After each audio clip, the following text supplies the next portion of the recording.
دل راغب۔ اس افسانے کو تحریر کیا ہے نمرا نازنین نے۔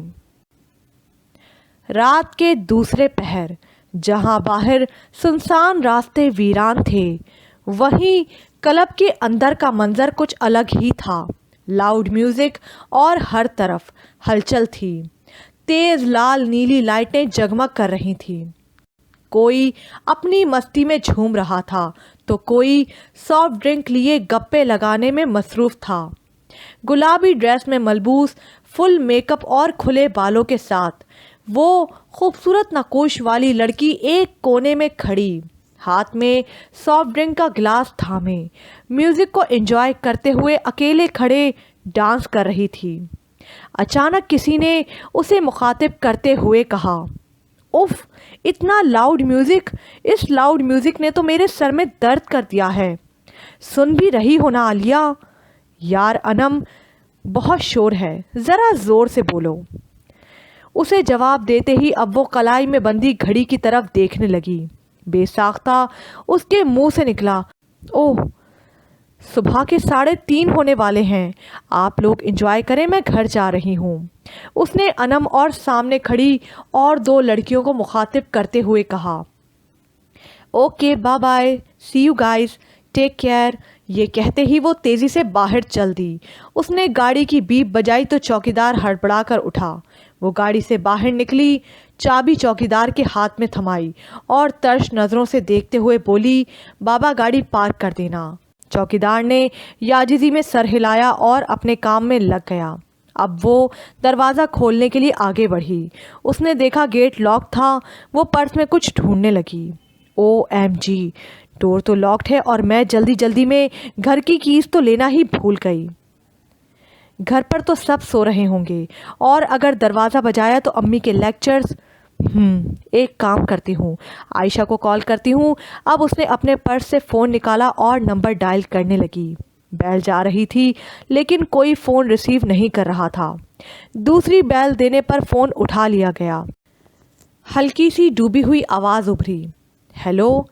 کیا ہیلو؟ کہاں مری ہوئی تھی؟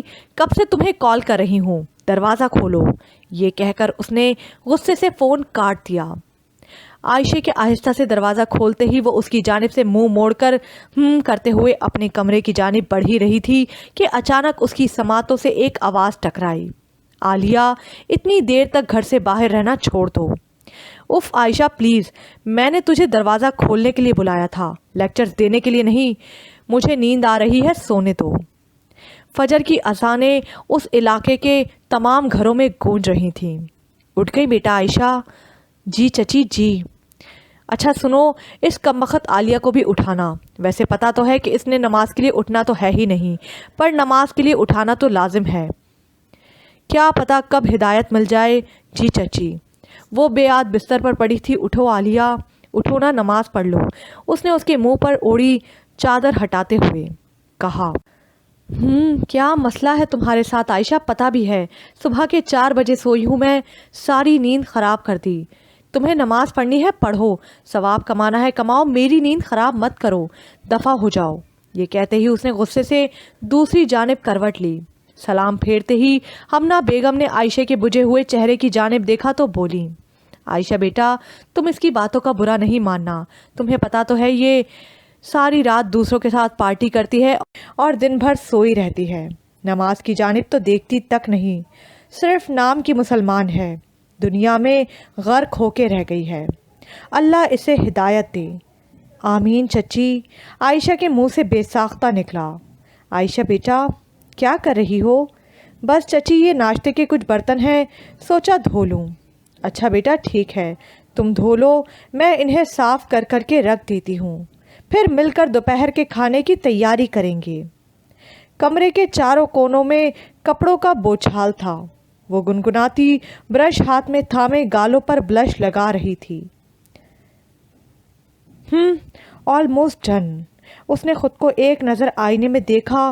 نیلی جینز اور سفید رنگ کی ٹی شرٹ کے ساتھ اس نے دراز سے سلور رنگ کی رسٹ واچ نکال کر ایک کلائی میں پہنی، پھر کھلے بالوں کو ایک ہاتھ سے سیٹ کیا اور ساتھ رکھی ٹیبل سے اپنا موبائل اٹھا کر پرس میں ڈالا اور سن گلاسز لگائے اور پھر دروازے کی جانب چل دی۔ کمرے کا دروازہ کھولا تو سامنے عائشہ کھڑی تھی۔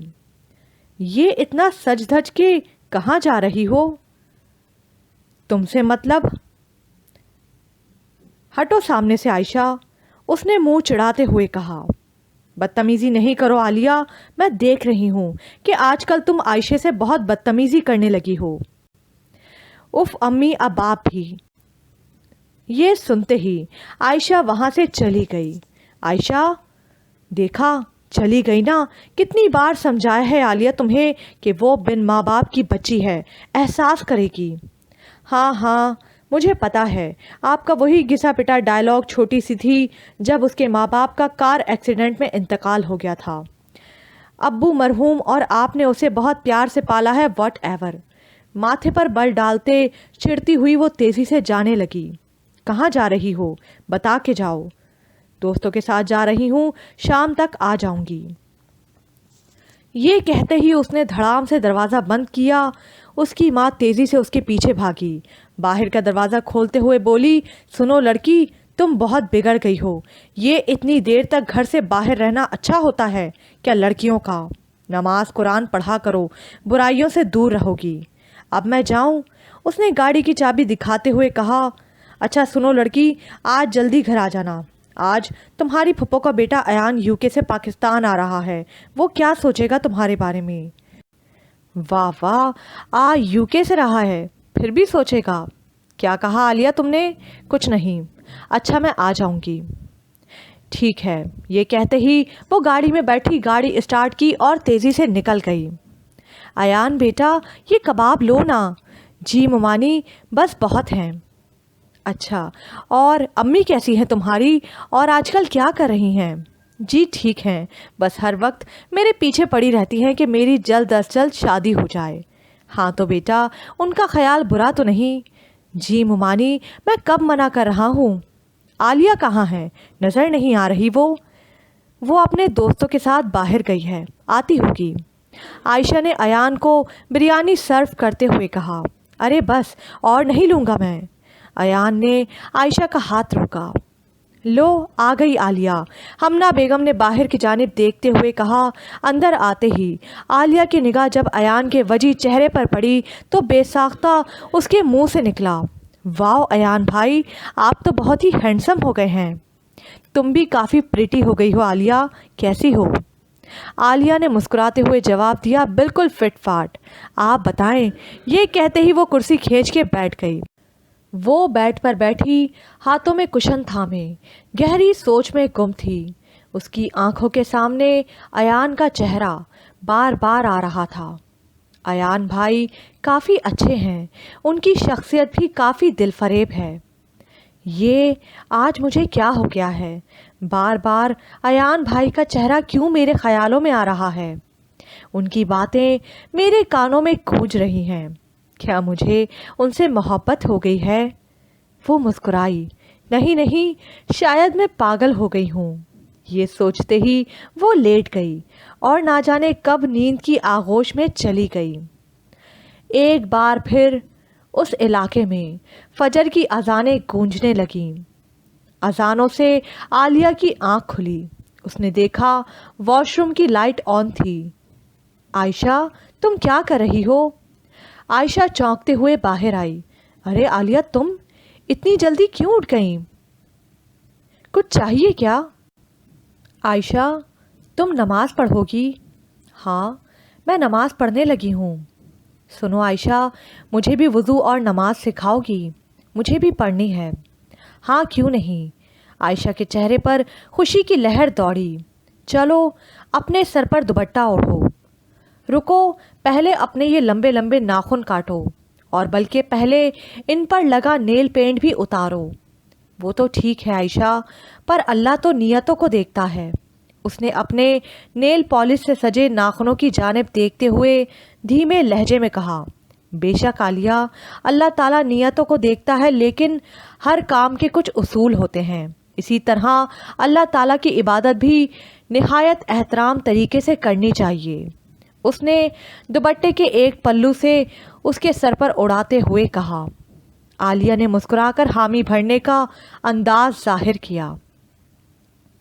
تو عالیہ، کیسا لگا نماز پڑھ کر؟ بہت اچھا، اب سے میں نماز کی پابندی کروں گی۔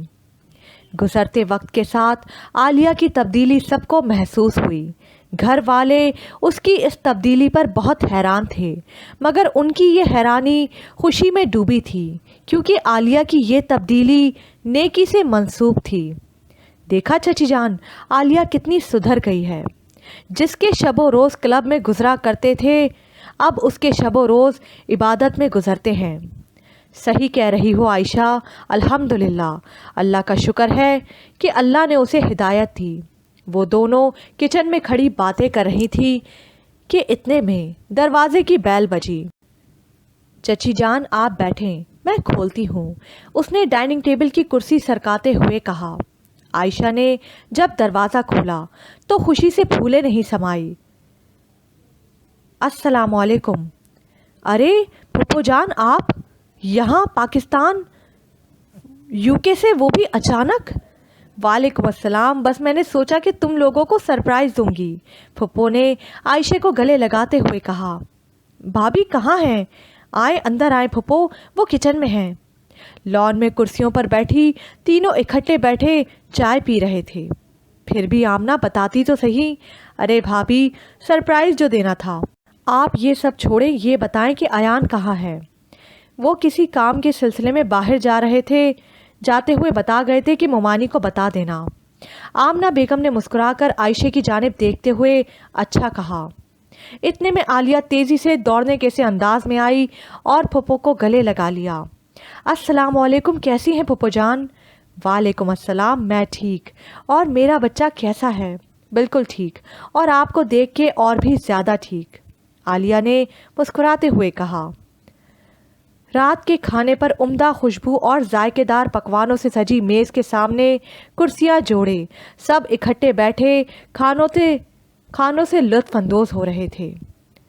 تو چونکہ سب یہاں موجود ہیں بھابھی جان، تو مجھے آپ سے ضروری بات کرنی ہے، جس کے سلسلے میں میں یہاں آئی ہوں۔ ہاں بولو آمنہ، کیا بات ہے؟ بھابھی جان دیکھیں، یہ تو گھر کی بات ہے۔ بھابھی جان، میں آپ سے اپنے بیٹے ایان کے لیے عائشہ کا ہاتھ مانگنا چاہتی ہوں۔ یہ سنتے ہی عالیہ کے ہاتھ سے چمچہ چھوٹا اور پلیٹ میں گر گیا۔ ہمنہ بیگم مسکراتے ہوئے بولیں، ارے واہ، یہ تو بہت اچھی بات ہے، پر اس میں ایان کی کیا مرضی ہے؟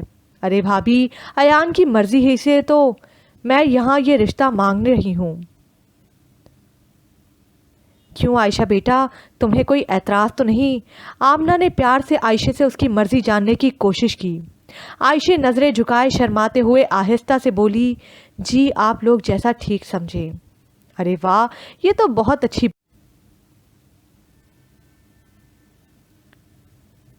بھابھی جان، میں آپ سے اپنے بیٹے ایان کے لیے عائشہ کا ہاتھ مانگنا چاہتی ہوں۔ یہ بات سنتے ہی عالیہ کے ہاتھ سے چمچہ چھوٹا اور پلیٹ میں گر گیا۔ ہمنہ بیگم مسکراتے ہوئے بولی، ارے واہ، یہ تو بہت اچھی بات ہے، پر اس میں ایان کی کیا مرضی ہے؟ ارے بھابھی، ایان کی مرضی ہی سے تو میں یہ رشتہ مانگ رہی ہوں۔ کیوں عائشہ بیٹا، تمہیں کوئی اعتراض تو نہیں؟ آمنہ نے پیار سے عائشہ سے اس کی مرضی جاننے کی کوشش کی۔ عائشہ نظریں جھکائے شرماتے ہوئے آہستہ سے بولی، جی آپ لوگ جیسا ٹھیک سمجھیں۔ ارے واہ، یہ تو بہت اچھی بات ہے۔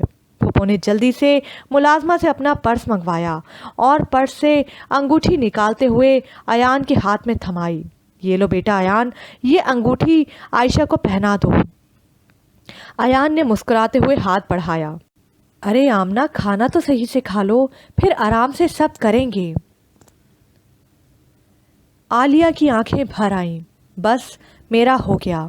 اس نے پلیٹ پیچھے کی اور جلدی سے کھڑی ہو کر اپنے کمرے کی طرف چل دی۔ کشن میں منہ چھپائے وہ رونے لگی۔ کشن آنسوؤں سے بھیگ گیا تھا۔ اس کے رونے کی آوازیں کشن کے سہارے دب گئیں۔ رات دن میں نے تیری عبادت کی، اے اللہ، تو میری خواہش سے واقف تو تھا،